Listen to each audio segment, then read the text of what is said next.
everyone, and welcome back to the Road to 2000. As always, my name is Denby, and I will be your driver on this journey. Today's a pretty exciting day. I think it's our first day back online since the mask mandate's been lifted. So you can see my entire face today. Hopefully that makes a difference for you. What I wanted to talk about today is the most exciting thing going on in chess right now, and that is the Race for the Candidates 2022. That's entering its final stages here. So of course, the final qualification spots are determined by the ongoing FIDE Grand Prix tournament. So what is the FIDE Grand Prix? Well, it's a really complicated format of 3 different tournaments where everybody involved plays in 2 of the 3 tournaments, and you get points based on how you place within the tournaments. So we are on the 3rd and final tournament in the Grand Prix, so we will know by the end of this tournament who is getting those last 2 qualification spots.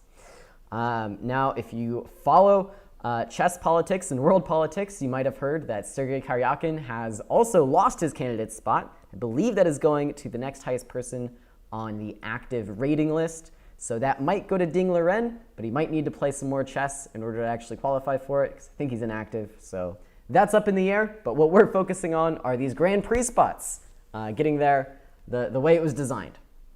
So what's going on in the Grand Prix so far? One man, Richard Rapport, has a very excellent shot of qualifying. He played in the first 2 tournaments, so he's actually done. He's banked all his points, he's done, and now he just has to wait and see if anybody can beat him. Of course, the top two finishers in the Grand Prix are going to qualify. So Richard, looking pretty safe. There's only 1 or 2 scenarios where he doesn't qualify, where I think Levon loses in the final to one of 3 different people, and then it depends on tie breaks. It's a complicated mess. The real story is in the group stage right now between Levon Aronian and Hikaru Nakamura. These are number 2 and 3 behind Richard, and they are actually in the same group for this last tournament in the Grand Prix. Hopefully some of that made sense. That was a lot of complicated chess tournament formats, but the long and short of it is Levon Aronian and Hikaru Nakamura both have excellent chances to qualify if they do well in this tournament, but they have to get through each other first. Only one person qualifies from the group stage, and the person who doesn't make it out of the group stage probably not going to qualify. So today was the first round, and we got to see the big matchup right away, Levon versus Hikaru. So of course that is the game that I'm going to start with. This might already have been the game that decides who makes it to the candidates between these 2 players. So Levon had the white pieces, and if you followed the first tournament, you'll notice that Levon and Hikaru met in the finals once before, and Hikaru managed to win on tiebreaks. So Levon, looking for some revenge here, plays the move d4. We get d5 from Hikaru, c4, d takes c4, and we are officially in the Queen's Gambit accepted. Now, a very normal move here is to play knight to f3. That's going to keep things pretty simple. It's going to defend the e5 square, prevent black from breaking in the center with e5, and just work on developing the pieces. But Levon plays the more aggressive move, e4. Now, after e4, there's a lot of things that black can do. The quote-unquote normal way to equalize is actually this move, e5. That's why a lot of players, myself included, prefer to go knight f3, because after e4, e5 is thought to equalize for black. However, Hikaru chooses very much a sideline in the form of pawn to b5. So have you guys ever seen this one before? Maybe not this exact position, but you've seen this idea, right? Black tries to hold on to the pawn with b5. So it turns out Levon Aronian had seen this idea before, because this was actually tried against him in stage 1 of the Grand Prix. This is what Lenier Dominguez played against Levon. So Hikaru perhaps watched that game, thought Lenier had some good ideas in this line, and chose to repeat it against Levon. Now we'll see how that strategy worked out for him, because that can be a little bit double-edged. Sometimes you're able to surprise your opponent when you go into a line that you know that they play, or sometimes they have a second idea that you're not ready for. So let's see what happens here. So we get a4, the very normal response to b5. You want to weaken the c4 pawn. You want to be able to capture on c4, and so you want to remove this defender to do that. Now we get the move c6, a take b5, just a generally useful move for white. We open our rook on the a file. Black's rook remains closed on the a file, so there's not really a reason to not do this. C takes b5, and then knight c3. So out of curiosity, does anybody know what would happen if white's pawn were on e3 here? This is one of the first chess traps I learned, I think. Yeah. Queen to f3. Yeah, queen to f3. That's exactly right. You would have queen to f3, and if the pawn were on e3, you would be attacking this rook. The rook is actually trapped, and there's no way to defend the rook. So black has to lose a piece with like knight c6 or something. With the pawn on e4, that's not going to work out because the diagonal is shut. So just one more reason why black is able to go for this b5 move in this particular line. So what does Levon do? Well, he just develops his pieces with knight to c3. And then the weirdness sort of continues with this move, queen to b6. And we are very much off the beaten path now. This has been played, I think, well, now 9 times in the Lichess database. Only 8 times in the Lichess database, but they haven't added this last game yet. And in half the games, white plays this move b3. And in half the games, white plays knight d5. Levon stuck with what he did against Lenier Dominguez, just played knight to d5, and now we're sort of leaving the realm of normal chess openings where both sides are developing pieces and controlling the center, and more just entering the territory of computer preparation. You know, both these players had seen this position before, and they're really just going to start to get crazy with it. So why play knight to d5? Well, it gains a tempo on the queen, and after the queen goes back to b7, white is going to say, you haven't developed any pieces, and that means I can play bishop f4, and you have no good way to respond to the threat of knight to c7. And this turns out to be true. Black has no good way to respond to knight to c7, so instead, black allows knight c7 and goes on the offensive. So stick with me here. We're going to play pawn e5, which is a sacrifice. We don't really want to take with the pawn because we lose the threat of knight to c7, so bishop takes. And now, rather than defend against this, you know, sort of desperately trying like knight a6, which just loses to rook a6, and there's really no other legal way to defend it. Instead of all that, black is just going to develop with knight to d7. And the point being made here is that after you play knight to c7 and knight to a8, black is going to be striking back in the center, and maybe your knight on a8 is stuck. So just to show you what that looks like, if we tried this immediately, takes, well, actually, sorry. Oh, maybe I shouldn't have shown you what this looks like. It's always so complicated. All right, let's cheat. Cheating's great. Yeah, king to d8, and if you take on a8, what happens? Bishop b4 check is immediately the problem when this is checkmate. Okay, so that's one to look out for. So there you go. That's what happens if you do it immediately. Now we know. So Levon steps back with bishop f4 instead. Black now develops with knight g to f6. And now, thanks to our bishop covering this square, we are actually allowed to play the move knight to c7. So Levon does. Captures on a8.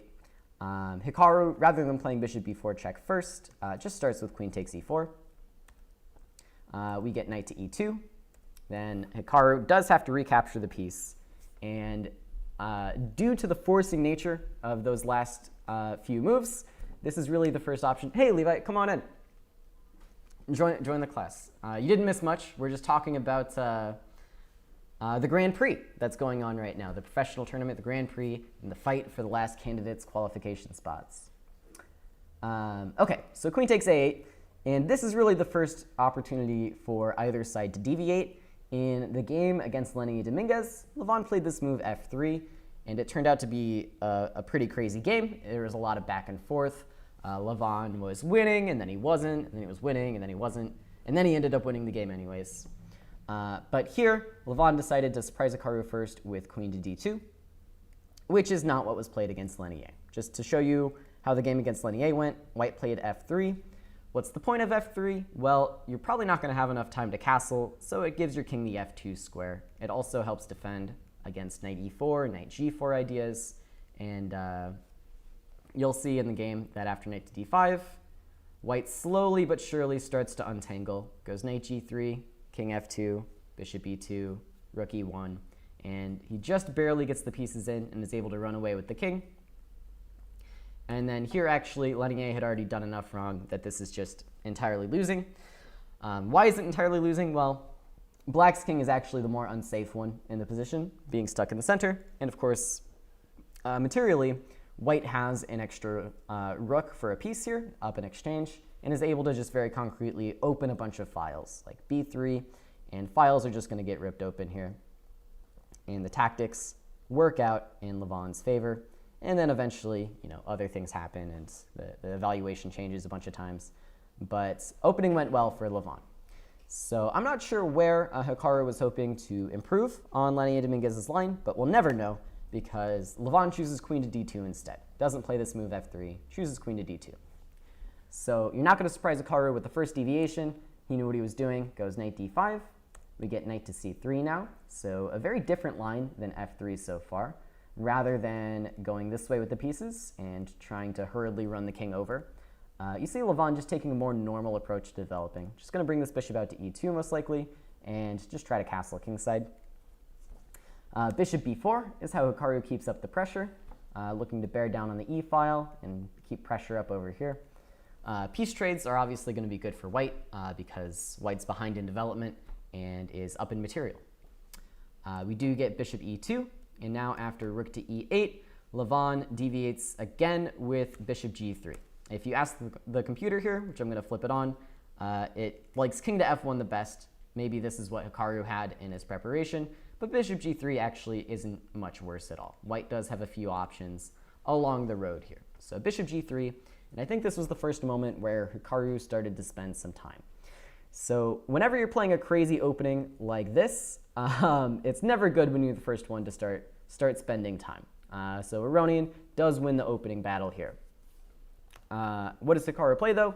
He starts with knight 7 to f6, which makes a lot of sense. You're trying to play something like knight e4 someday and take advantage of the pin, attack all of the white pieces basically. But Levon was not perturbed. He just castled kingside and allowed knight e4 and stepped the queen out of the way with queen to c2. Okay then, what to do with black? Well, Hikaru thinks for I think close to just 8 minutes, taking about 8 minutes every turn, and plays bishop f5. So now I think Levon Aronian, still in preparation somehow, immediately plays bishop to h4 check. And in the post-game interview, I think this is where Hikaru said he spent a lot of his time. So let's see if we can digest some of this position. This is where I'm going to stop sort of flying through all the moves, and we're going to start trying to engage with it a little bit more. So you're Hikaru Nakamura, you're out of the opening here, out of your opening prep. So what can you do to stay in this game? Let's just stop and take stock a little bit. First of all, you're in check. You have threats against the knight on c3. You have all your pieces sort of well placed in the center of the board, but your king is a little bit weak. So whatever you do, you want it to be very, very active and reasonably forcing. Otherwise, white is slowly but surely going to try to untangle. So how do you want to deal with bishop h4 check? Let's come up with some ideas.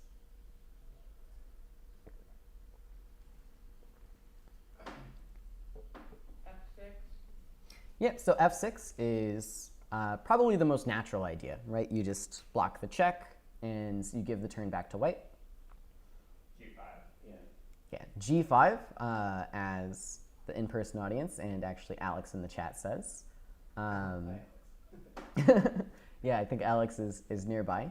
He asks G5, which the advantage of this move, it looks a little bit less safe, but it does have the advantage of gaining a tempo on the bishop. And you can make an argument for playing something like king to c8, but let's stick with these two options. So these are by far the most natural two options, right? So which one do you want to start with? If you were playing in the game, which of these options would you kind of calculate first? G5. Okay, why G5? I would tend to look the most forcing one. Yeah. So that's a good argument. You want to calculate G5 first. You want to think about G5 first because it's the most forcing move. Now, does anybody disagree? No dissenters? Okay. So this is where I am actually going to disagree. So whenever you are solving like a tactics puzzle, for example, right, they always tell you look at the forcing moves first because that's oftentimes like how you win in a tactics puzzle.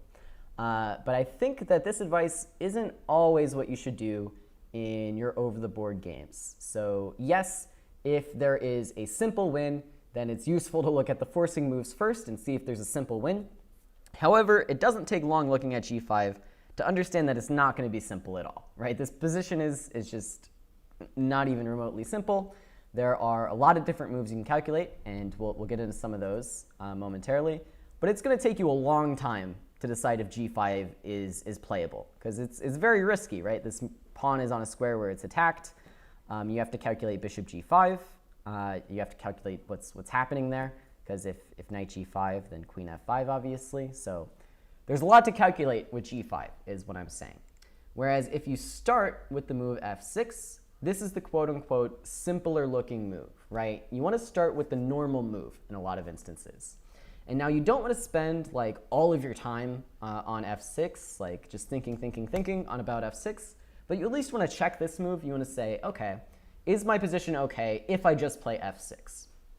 And what that's going to do for you is that's going to let you calculate g5 with a lot more confidence, because you can say, okay, I've been thinking about this move g5 for a long time now.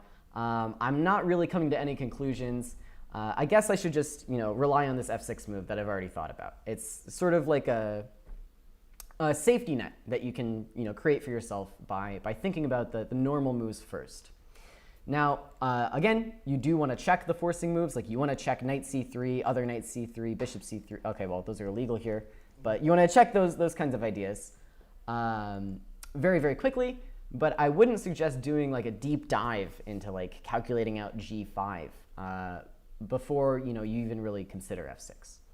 So that's the point I wanted to make here. It is really useful to look at the normal move, at least for a little bit, until you convince yourself whether, okay, f6 definitely isn't okay. I can't play this. I have to find something else.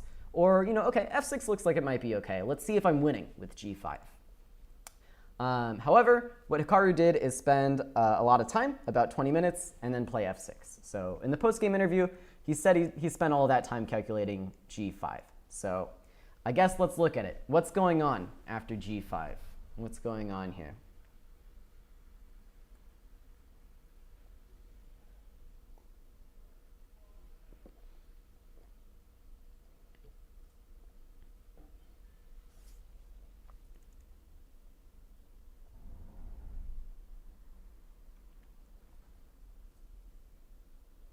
So I might have hinted at the main variation, right? So what ideas are there for whites? If white takes with the bishop, Yeah, takes on g5 is going to be really important. then the black knight's going to take back, but if they do, they are leaving the bishop open. Right, so if we take and take, then queen f5, and the tactics sort of continue here, like maybe knight c3 is important, but this knight on g5 kind of hangs with check. I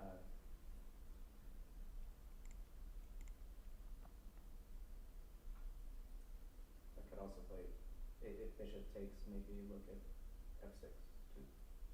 Yeah, so bishop takes f6 is maybe going to be important as well. So I guess let's agree on this one. Does this look good for black? Is black able to do this? See if we can get to some kind of conclusion.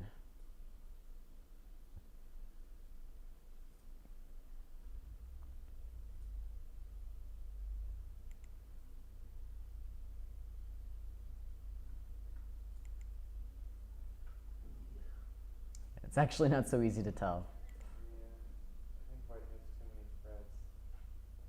Yeah, so you definitely still have to be careful here with white. For example, if knight to c3, what should white do? G5, right? So I think this one actually doesn't work. I think black can block with bishop e7, and then you have too many pieces hanging. Maybe you're still okay after something like queen to d2, but it looks very, very suspicious. Maybe you are still okay here, but I think the simpler way to go is to just take with the pawn. And now, let's see the material count. White is still up in exchange. If you take on c3, now I do take with check, and you don't have bishop e7. And if you retreat, if nothing else, I can take b5. I can do any number of things. Bishop f3, if I want to keep it simple. And white's just going to be up in exchange. So knight takes g5, no good. So what else is there after bishop g5? Well, as Brian mentioned, maybe the move f6. So let's think about that now. What are we doing after f6?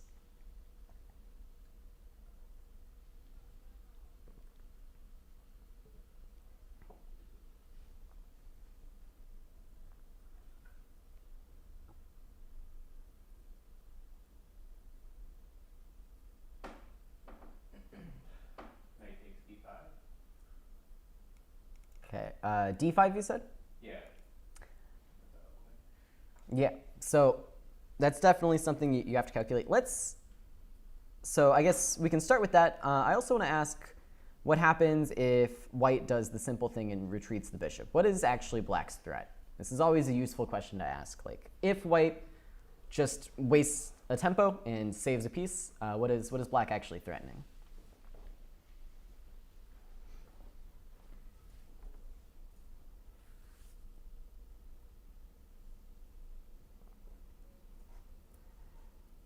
Or was it all a lie? Was there no threat in the first place? Sometimes that's also true.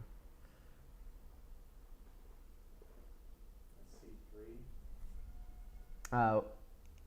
What on c3? Probably knight on E. Knight e takes?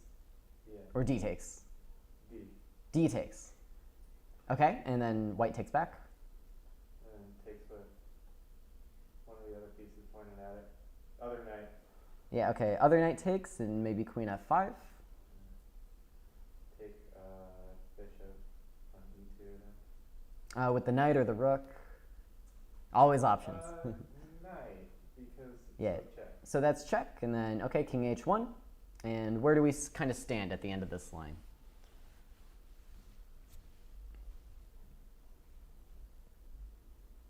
It's like the down wall. Who is? Black is down. Yeah. So black would win material in that line. Here, I'll go ahead and put it on the board. But just to kind of show you, that's how you do the complete calculating process. You say, okay, I'm thinking about this move. Let's say takes. Now this looks like the most forcing. Otherwise, if you just do something like this, maybe white's going to start fighting back. Something like bishop f3 could actually cause you some problems. So this is more forcing. And so you think, okay, queen f5, knight e2, king h1, and sort of what's going on here. Then you sort of pause and say, okay, well, I could take d4, but I can't actually because f6 hangs with check, and so does my knight. And so it seems like black kind of runs out of threats here, right? And we haven't actually won any big material. We just won a pawn on c3. So knight d takes, maybe not the best way to go for black. I think black can do better.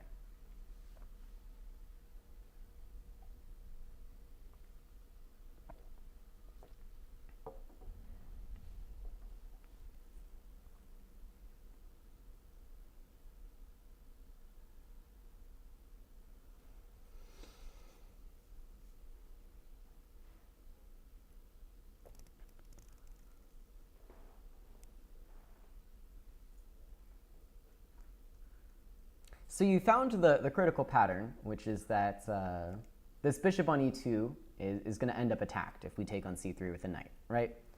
But the move order wasn't quite right. Knight e takes first. Yeah, I think knight e takes is the simplest. Bishop takes might also be very good, but knight e takes is definitely the most forcing. This is the one that I would kind of find first in a game. So knight e takes, and of course you're not able to recapture this because of the threat on the queen. And so after queen d f5, you can take e2. And then black actually has a turn here. This pawn is defended once. We can defend it again, maybe with queen to c6. Maybe I'm worried about maybe I'm worried about my a7 pawn. I don't think so. So I'll play queen to c6. Let's say you get greedy and take. I'll take on d4. And now black is controlling sort of all the squares, all the important squares. At least I think so. I don't think I've blundered anything here.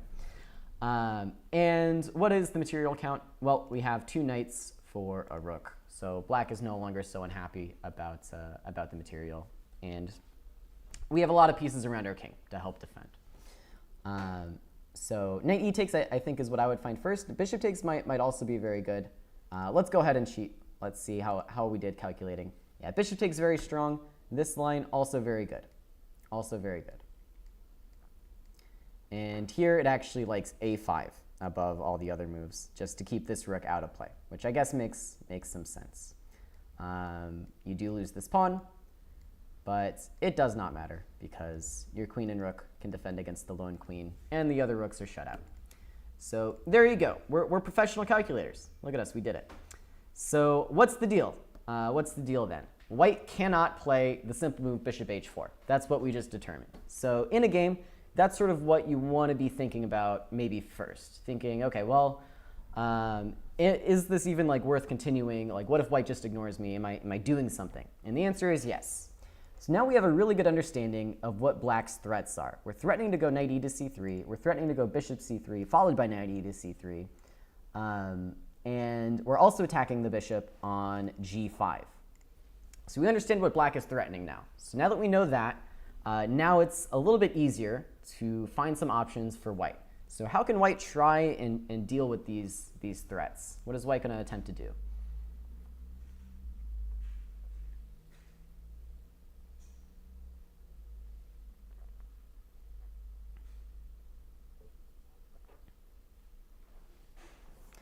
There's a question in the chat, which I'll briefly show. So just to show, this is also a way to continue for black, is defending with knight g3. Knight g3 is also a potential threat. It's also very, very strong. It's also very, very strong. It's almost equivalent to knight e to c3 first. But black is winning in both lines.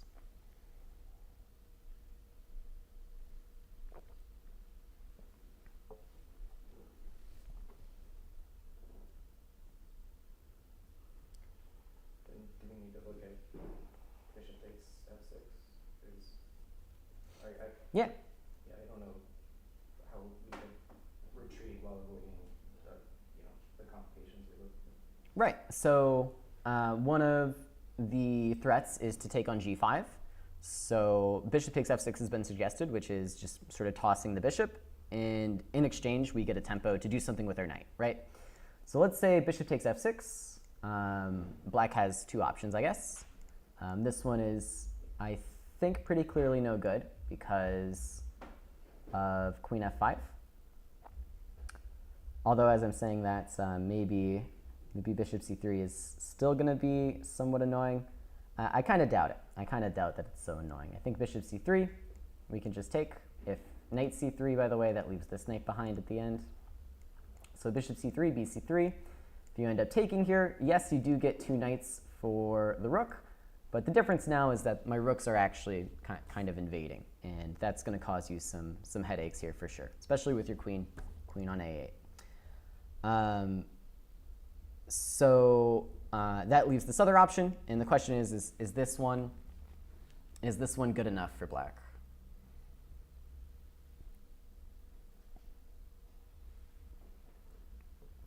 What do we think?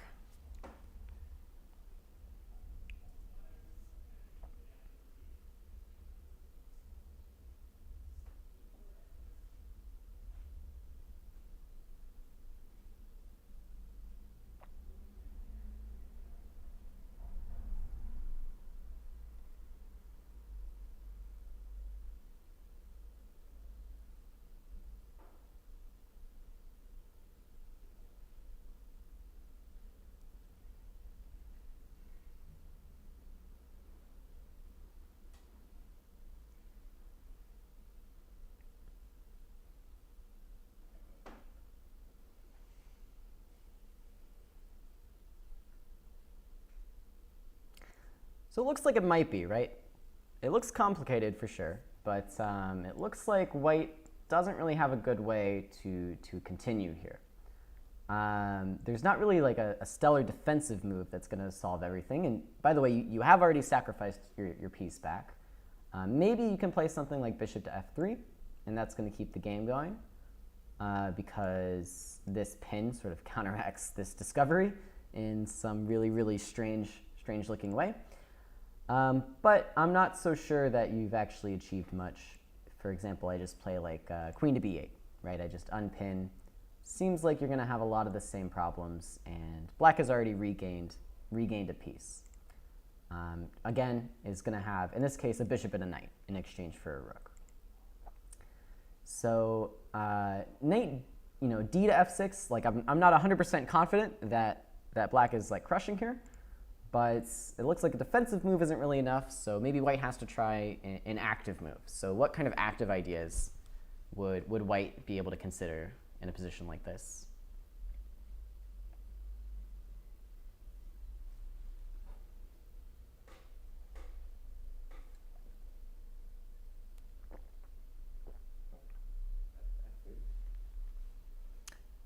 Okay, so f3, in a sense, it's kind of active, but it is also like sort of asking for these ideas that black already wants to play, right? I'm not so sure if I want to go there immediately or if I want to take and then go knight g3, or if you're taking here, then there's takes on d4, takes on e4. I think you might actually get checkmated there, just to show check, take. This is awkward. Maybe you have like bishop f3 again, which is, this move is always just so crazy, but looks pretty good for black, I think, no matter what. I mean, knight g4 stuff even. So f3, not quite.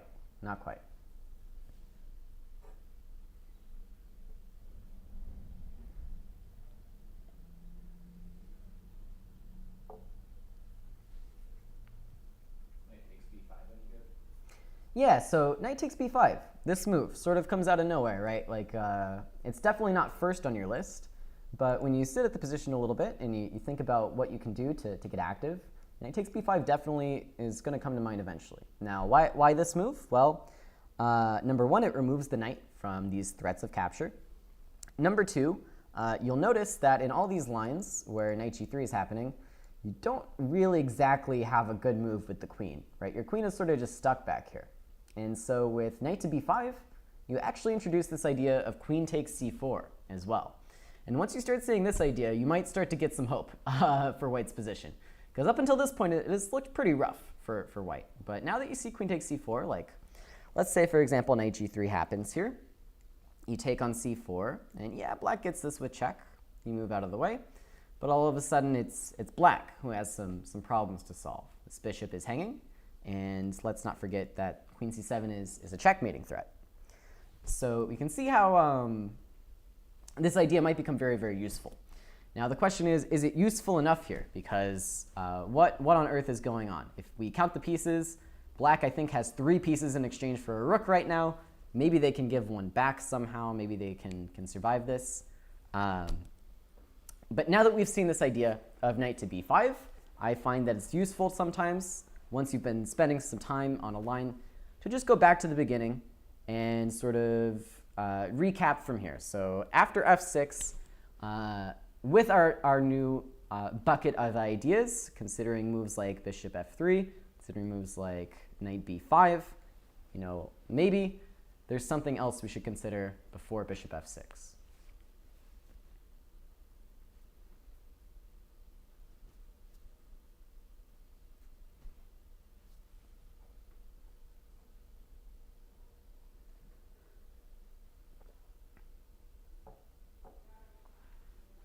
So it's not a trick question. What new idea were we just looking at? Knight to b5. Yeah, knight to b5. And I don't think it's too hard to understand why this is a more active attempt than bishop f6. So with bishop f6, you spend a full move to get your bishop captured. Versus if you play knight to b5 and black captures your bishop, now black has spent the move to capture your bishop, instead of you spending the move on capturing this pawn. So these types of like desperado moves look kind of tempting at first when you are thinking that your piece is just doomed, but sometimes, especially in a position like this, the extra tempo is worth more than the pawn that you would capture. So by not playing bishop takes f6 and making your opponent play something takes g5, you in a sense are kind of gaining a tempo with this move. So knight to b5 it turns out that black is actually a little bit short on ideas here. So there are, I think, really two main ideas for black to consider here, and we can go through both of them. So at least I only have two ideas. Maybe you guys have more. What do you think for black in this position?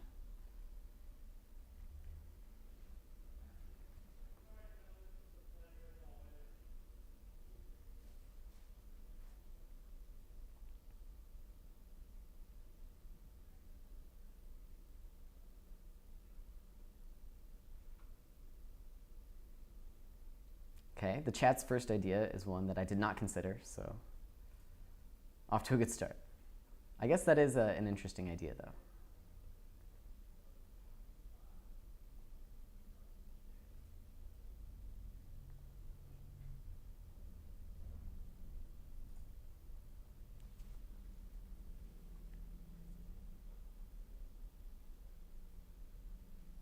Okay, the chat came up with knight g3, which again, I agree is going to be an important idea.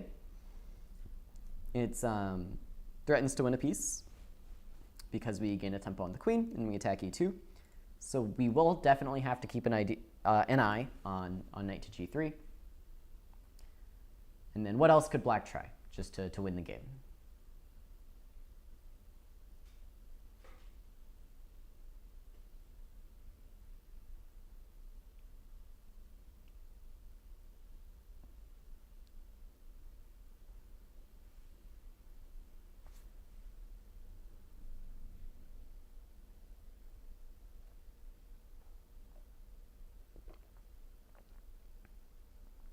And this is complicated stuff, so.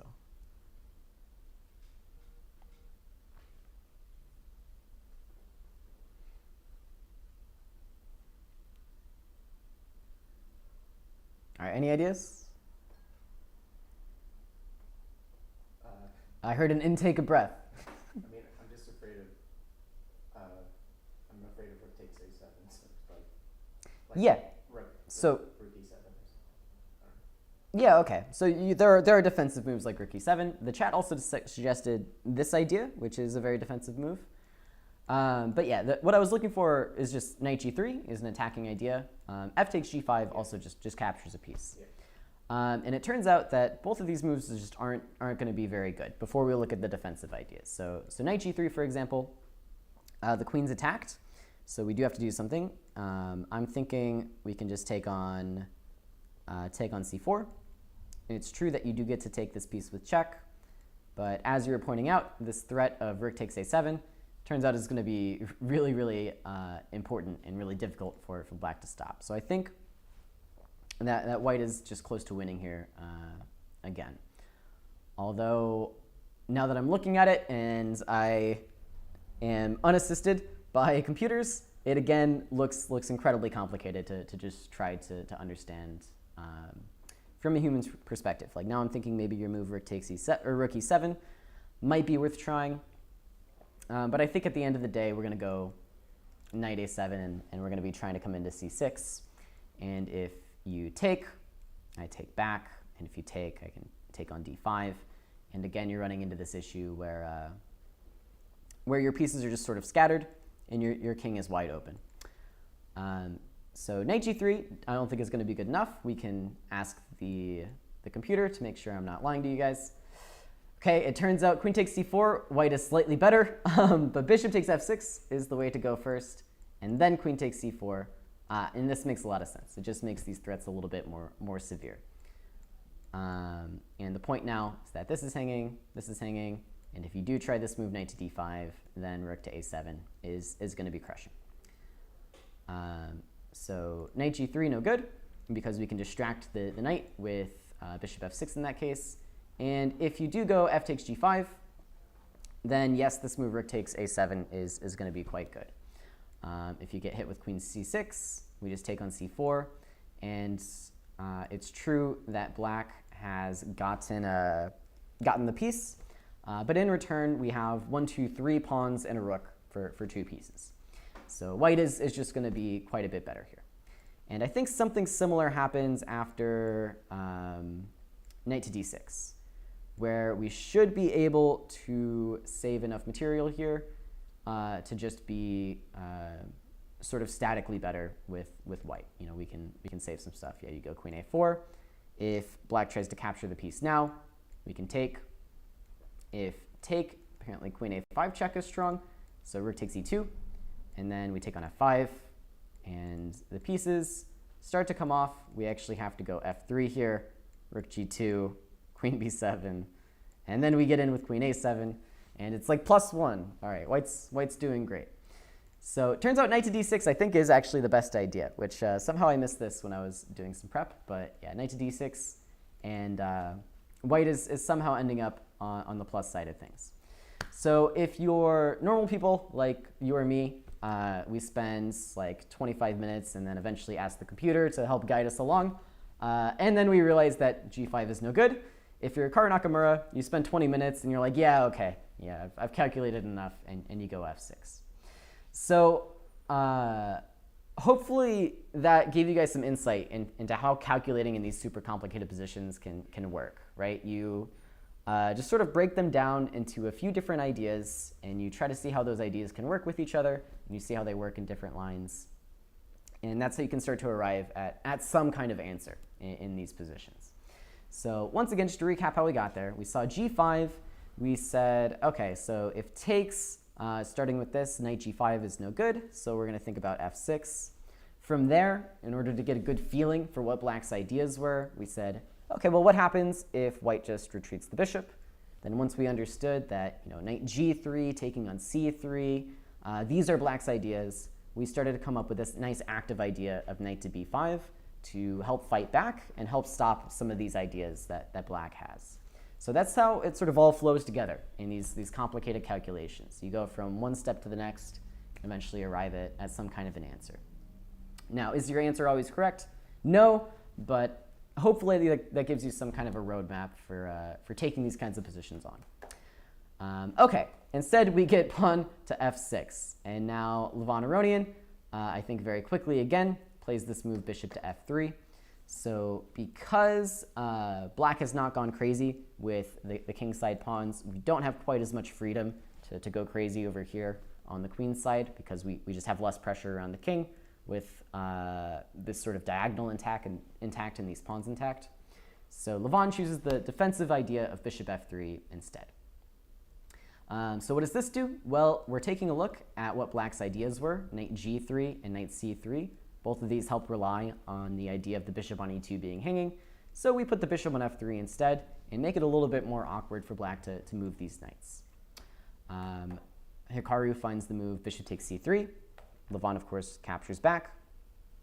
And now we get pawn to g5. And surprisingly here, there are a few moves for whites. The one that Levon plays, I think, is the most human. So, of course, is bishop g3 possible, is the first question.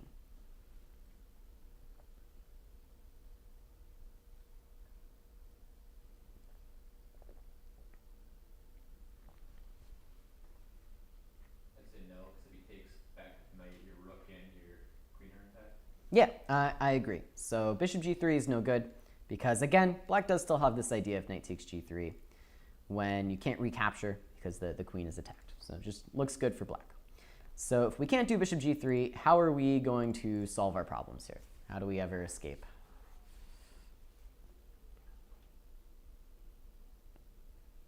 And in this instance, I think the chat is one step ahead of me.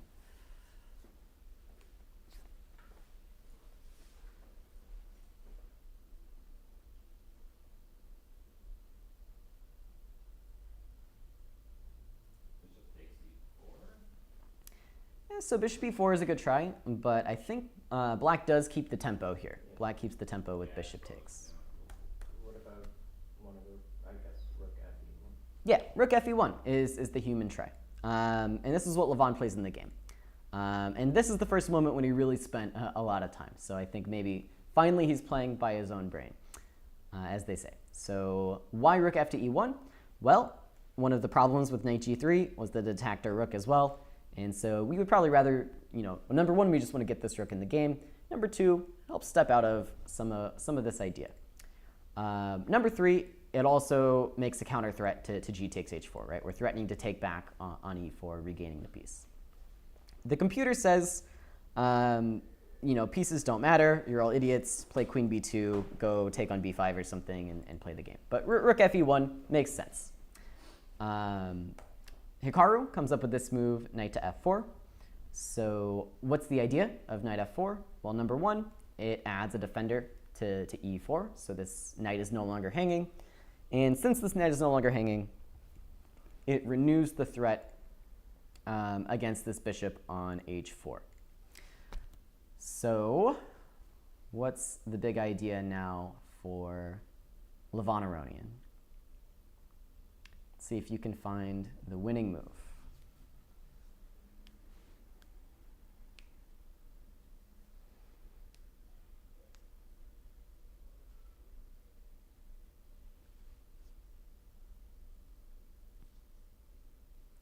And this one, I'm not even going to advise you try to calculate all the way to the ends. But with the ideas that we've looked at so far, maybe it's not going to be quite as shocking as it might have been otherwise.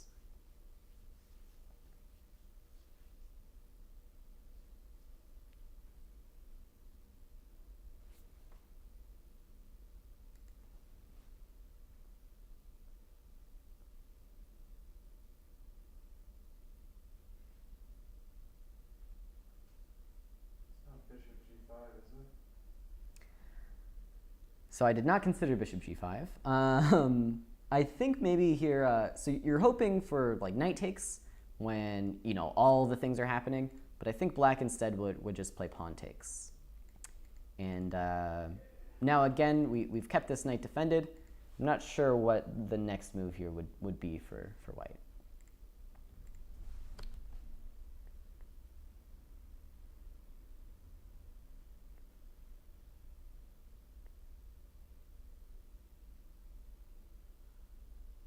So someone in the chat mentioned bishop g3 again. I think this still doesn't quite, actually, maybe bishop g3 is fine. Okay, I'm going to put a hold on bishop g3. I'll have to think about that one.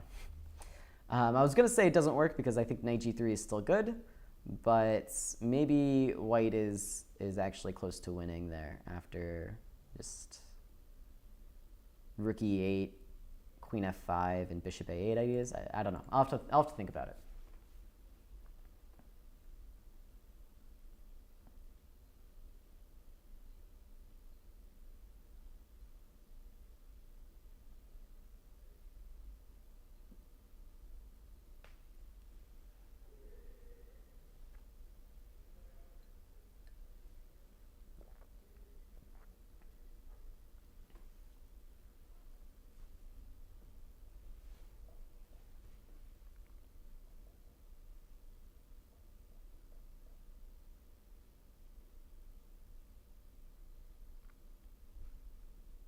On Hikaru with the boldest suggestion of the night says g4, but I think it's a little too much. It's a little too much. There's like checks, there's everything. Just too scary. Too scary.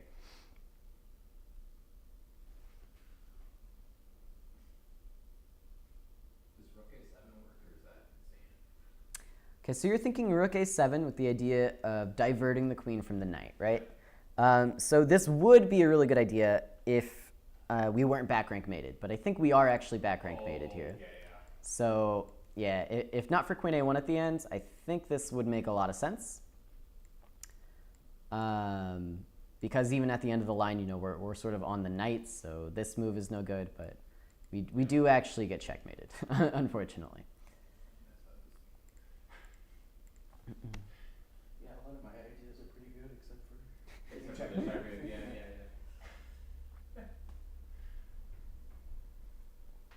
Is it one of those weird move the queen over there things again?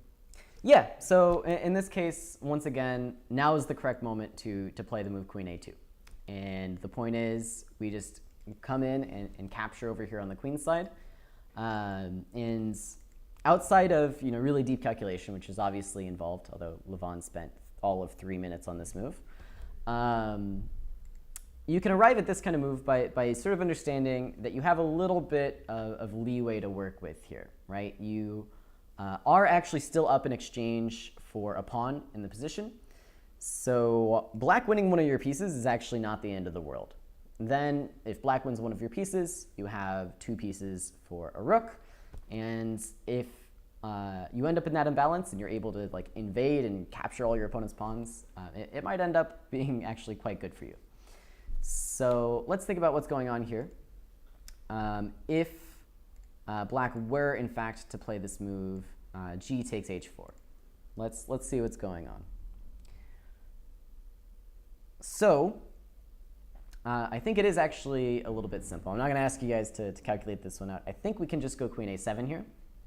And the point now is that this knight is actually a little bit stuck. Is this the point?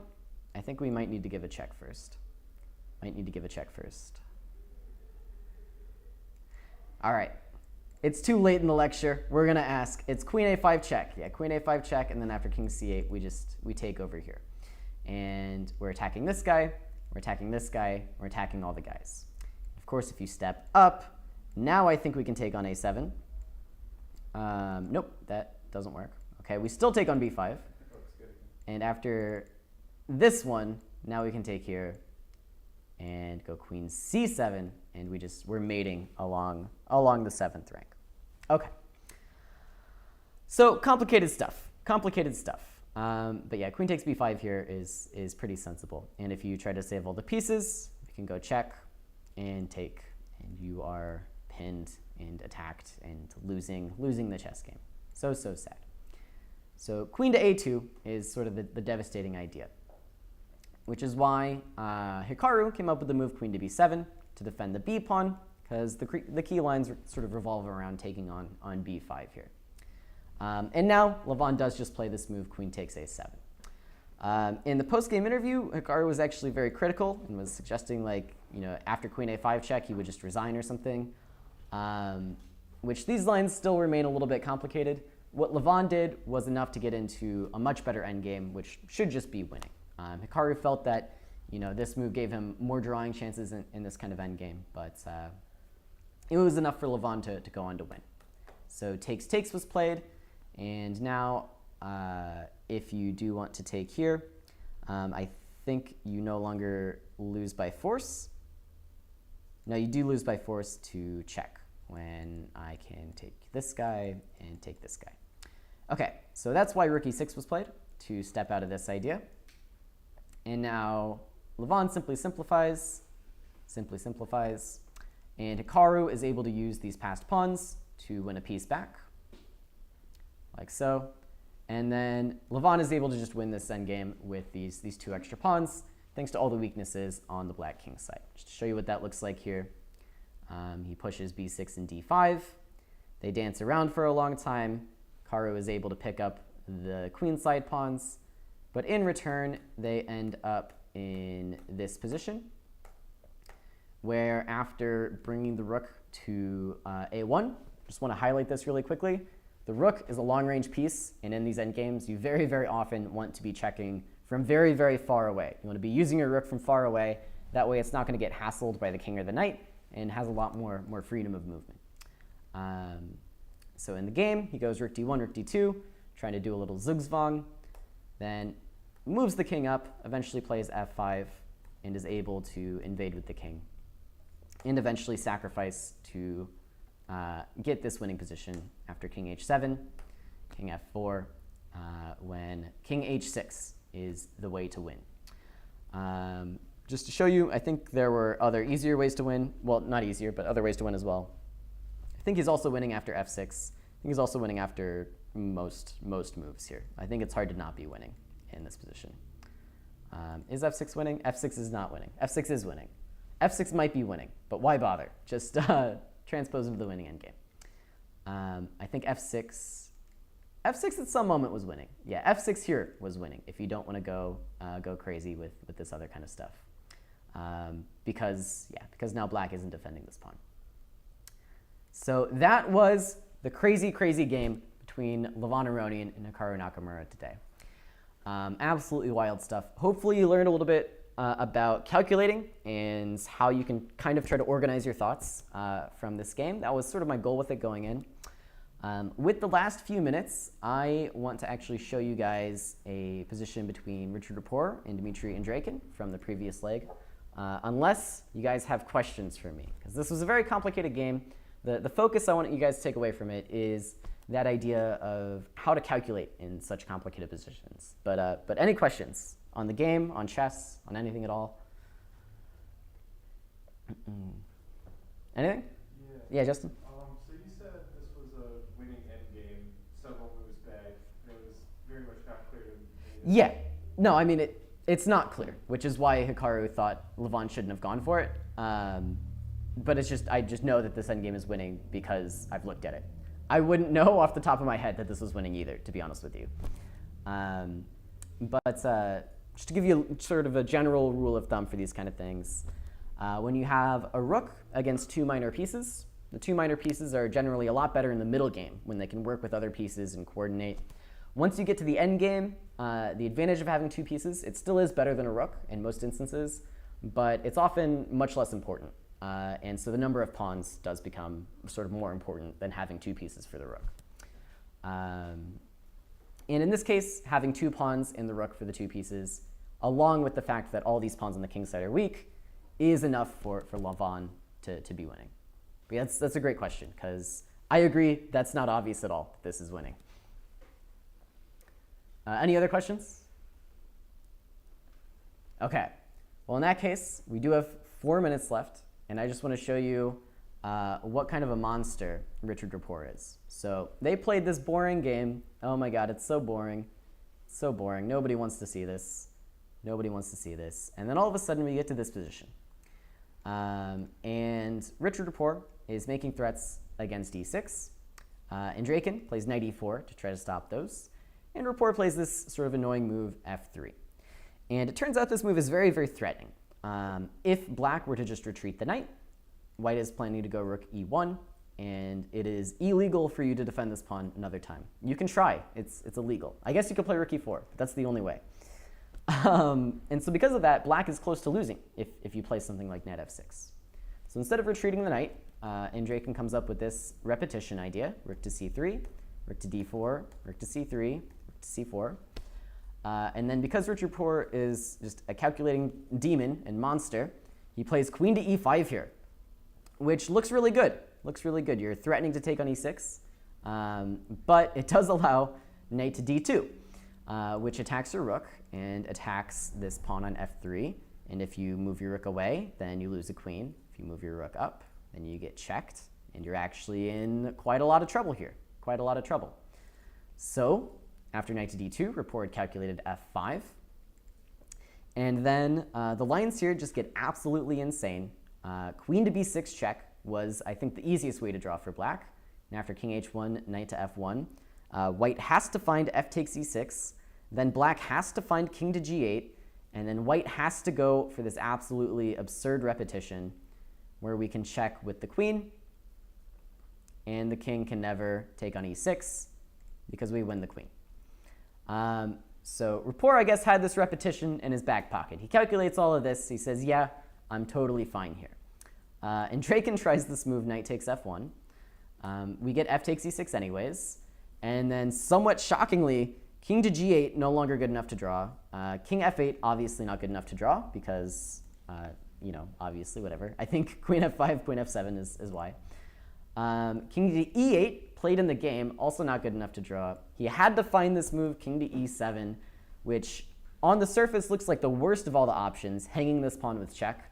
This is the only way to draw, with the idea being the king needs to be able to go to d6 so that it can run to the queen's side and be safe. Instead, after king to e8, Rapport finds queen to g7. Then after queen b6, we take on f1. And then Rapport somehow calculated that he can keep the queen boxed out with the king and sort of just chase after this rook, when despite being completely surrounded, there are no good checks for black. The king is like in the eye of the storm. It's just absolutely insane. So instead, Andreikin does the only thing he really can do, which is rook to e1 check, which I say the only thing he really can do Queen to c7 would have been a lot more testing. White has to find a very complicated line. But he goes rook to e1 check, takes, check, and check. And I think at some point Andreikin must have thought that this was good enough for a draw, that there was no way to escape the perpetual check. But Richard Rapport has this, just an incredible way to escape the perpetual check, thanks to, believe it or not, this bishop on h3. So how do you get out of this kind of perpetual check where black is chasing you around with a queen? Well, either you need to be able to get your king up the board somehow towards your other pieces, or you need to be able to bring your other pieces back home. So in this case, Rapport has a nice king maneuver to actually force black to check in such a way that he can block with the queen and then go on to escape the checks. So it goes king c1, check, king b1, check, king c1. Okay, they repeat once. Now king to b2, queen to d2 is played, king to a1, queen to c1. And then now, after king to a2, it seems like black should still be able to draw because we can check from c4, and then we don't have to check from this way and allow the queen to block on b2. Right? So it seems like maybe black gets away with it. Maybe black can draw thanks to queen to c4. But actually, this whole maneuver was designed to draw the queen out to c4, because now after king to b2, you no longer have queen to d2 check. You have to play queen to e2 check. And now after, sorry, so you saw the funny last move. But after queen to d1, king to a2, we've drawn the queen to d1 rather than c1, which means you have to check from the second rank, which means we can block with the queen and then go on to escape with the queen, or with the king. So this is why, miraculously, white is only winning here because the f1 square is defended. If the f1 square were not defended, then after queen to f1, king to a2, queen to c4 check, we do actually have perpetual check. Andreikin in the game actually realized this and played queen f1 check anyways, after which Richard Rapport captured the queen and won the game in style, all but securing his spot in the candidates this year. So I just wanted to show you guys that absolutely insane game that Richard Rapport played. I don't know how many people on planet Earth would play queen e5 here instead of taking that repetition. I'm starting to think there might only be one, which is really saying something. Just an absolute demon. Okay, so that's all I have for you guys tonight. Hopefully you all can stick around. We have a brand new Grandmaster in residence. Robert Janowski is back, and this is his first lecture tonight. I would recommend you guys all stick around, check it out. As always, my name is Caleb Denby, and I want to thank you very much for joining me on the road to 2000 tonight. As always, I will see you guys next time.